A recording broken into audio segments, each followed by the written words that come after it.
पूजा कैसे करें, किस तरह से करें, क्या क्या होना ज़रूरी है पूजा में, ये मन विचलित होता है। तो पूजा आप कैसे करेंगे घर में, और पूजा के लिए क्या क्या चाहिए, तो ये आपके मन के ऊपर है।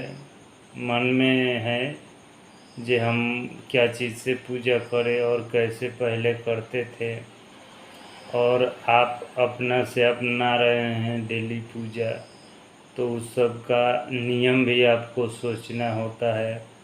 जैसे कि ये घर में हम डेली पूजा कर रहे हैं, और हम अपनी ज़िंदगी में बहुत दिन ले करे थक गए, धरती से तो सबको जाना ही है, और ये पूजा हमने अपनाया, हमने मियाँ बीवी और अपना करके बहुत दिन ले किया अपने लाइफ में, और एक दिन ना एक दिन तो हमें जाना ही है। तो हमारे बच्चे लोग को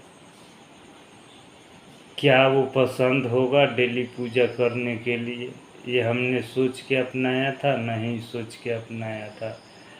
तो उनसे कह के भी हम ये अपना यात्रा को सफल करें।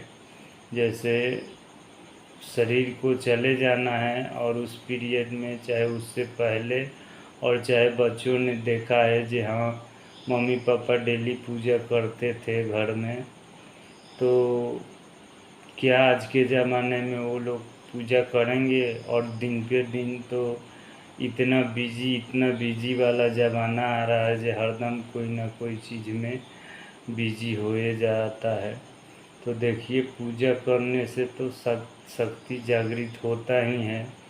तो पहले ये सोचना है कि क्या वो शक्ति हमारे बाल बच्चे को कैसे रखेगा, किस तरह से रखेगा। बात पूजा करने की नहीं है, बात हरदम या डेली पूजा से लगने जैसी बात नहीं है।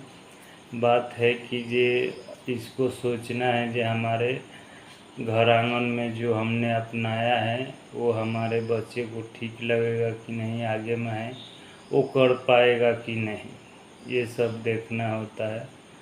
पूजा से तो हर कोई जानता है, हर एक आदमी जानता है जे सुखी जीवन छोड़ के दुखित नहीं हो सकता। लेकिन ये हम लोग ओरिजिनल बातें कह नहीं सकते हैं। दुख है तो सुख भी है, सुख भी है तो दुख भी है। तो उसके कारण कोई चपेट में आता है और आगे माहे के लिए वो काम खराब होने लगता है, तो ये गलती किस पे जाएगा। जैसे कि जो पहले से हमारे मम्मी पापा जो पूजा अपनाए थे और हम उसको नहीं कर पा रहे हैं, बिजी रहते हैं, हमारा वैसा काम नहीं है, तो उसको कैसे हम लोग एथी करेंगे, उससे छुटकारा कैसे पाएंगे। अब तो वो अपना के गए हैं, किसी एक करना एक को करना ही पड़ेगा।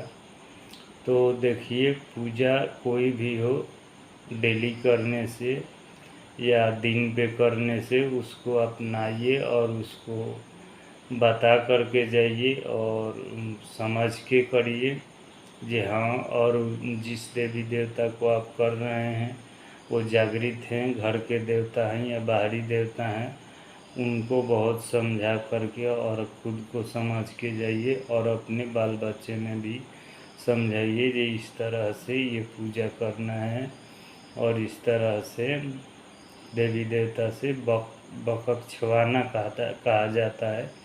जैसे जो हमने अपना जीवन में किया सो किया, हमारे बच्चे जो करेंगे वो आपको कबूल करना होगा और बकक्ष देना होगा आपको। जो हमने अपना लाइफ में जितना समानगिरी से किया, ठीक है, हमारे बच्चे क्या ऐसे किस तरह से आपका पूजा करेंगे हमें मालूम नहीं है, हमें तो एक दिन जाना ही है। तो इस बातों को देवी देवता को समक्ष और बाल बच्चे को समक्ष समझा देना ही बहुत आवश्यकता ज़रूरी है। नहीं तो ये शक्ति कभी किसी को एक को हुआ नहीं है और ना ही कभी होगा। और घर के देवता आपके हैं तो ठीक है, तो घर में भी तो आपका पीढ़ी दर पीढ़ी बढ़ते जाएगा। ऐसा तो बात नहीं है जो नहीं बढ़ेगा।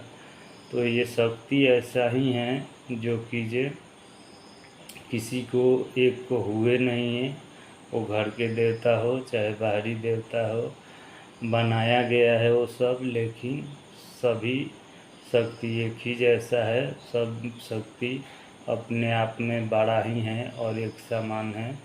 तो पूजा विधि को खूब अच्छा तरह से समझिए, और ज्ञान कम पड़े तो धाम जाइए। धाम में बहुत सारे भक्त मिलते हैं और बाबा का भी भेष में मिलेंगे। तो ज्ञान पूछिए, जात नहीं पूछिए। साधु से बुद्धि मांगिए, ज्ञान पूछिए, जात नहीं पूछिए। भक्त का, साधु का, डॉक्टर का या वैदिक आदमी का, इन सब का कोई जात नहीं होता है, एक भक्ति के अनुसार जो कि जो भगवान बताए हैं। तो सभी को जय माता जी और सभी भक्तों को जय माता जी।